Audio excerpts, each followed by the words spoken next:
السلام علیکم ورحمۃ اللہ وبرکاتہ۔ سوال ہے کہ جس حدیث میں علم حاصل کرنے کی ترغیب بیان کی گئی ہے اور اس کو ضروری قرار دیا گیا ہے، کیا وہ صرف دنیا کا علم، اپنا دین کا علم ہے یا دنیا کا علم بھی اس میں شامل ہے؟ وعلیکم السلام ورحمۃ اللہ وبرکاتہ۔ وہ آپ کا شاید اشارہ اس روایت کی طرف ہے، طلب العلم فریضۃ علی کل مسلم۔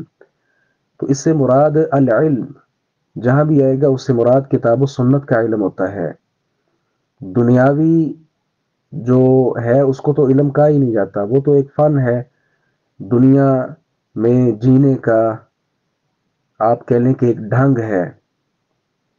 ایک بات اور یہاں پر سمجھیں، ہمارے ہاں بعض دنیاوی اداروں کی دیواروں پر لکھا ہوتا ہے طلب العلم فریضۃ علی کل مسلم، علم حاصل کرنا ہر مسلمان پر فرض ہے۔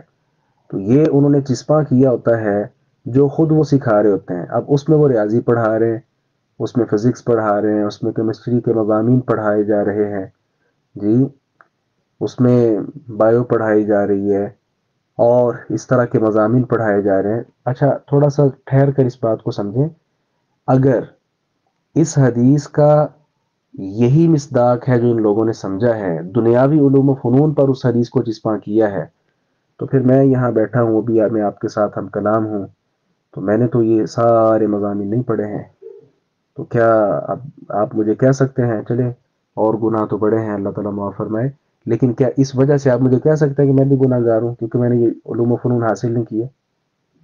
غلط بات ہے یہ۔ طلب العلم فریضۃ علی کل مسلم کا تعلق کتاب اللہ سنت رسول کے ساتھ ہے، دنیاوی علوم تو ہے ہی نہیں، وہ تو فنون ہے، اس لیے ان پر اس کا اطلاق ہے ہی نہیں، لہذا اس کا مصداق صرف کتاب و سنت کا علم ہے۔ اللہ رب العزت کی معرفت، پیغمبر علیہ الصلوۃ والسلام کی رسالت، جی یہ ساری چیزیں العلم میں شامل ہیں۔ اس کے سوا جو بھی ہے وہ غالباً امام شافی کا شعر ہے، کسی اور کا ہے، وما سوا ذاک وسواس الشیاطین، یہ قال اللہ قال رسول کے علاوہ جو بقیہ چیزیں ہیں وہ تو شیطانی وسوسے ہیں۔ اچھا انہوں نے تو اتنی سخت بات کہی ہے، لیکن ہم یہاں سے یہ بھی نہیں کہتے کہ علم و فنون حاصل کرنا غلط ہے، ہم اس کو غلط یا ناجائز نہیں کہہ رہے، بات صرف ابھی یہ ہو رہی ہے کہ طلب العلم فریضۃ علی کل مسلم سے مراد دنیاوی فنون نہیں ہے، وگرنہ ہر بندہ جس نے علم حاصل نہیں کیا وہ گناہ گار ہے۔ پھر یہاں کتاب و سنت کا علم بھی ہر آدمی کا اپنا اپنا، یعنی آپ کہہ لیں کہ لیول ہے، کوئی انسان تو کتاب و سنت کا حافظ بھی ہو جاتا ہے، بہت آگے نکل جاتا ہے، لیکن جو ضروری ہے، فرض ہے، وہ جو عام ضروری بنیادی چیزیں وہ ہیں، مثال کے طور پہ نماز میں پڑھی جانے والی دعائیں ہر ایک کو آنی چاہیے، وگرنہ تو اس کی نماز ناقص ہے، جی تو اس طرح کی جو بنیادی چیزیں ہیں دین اسلام پر چلنے کے لیے، یہ ضروری ہے، ہر انسان پر ضروری ہے وہ حاصل کرے۔ ہاں اگر کوئی حاصل نہیں کرے گا تو وہ گناہ گار ہے۔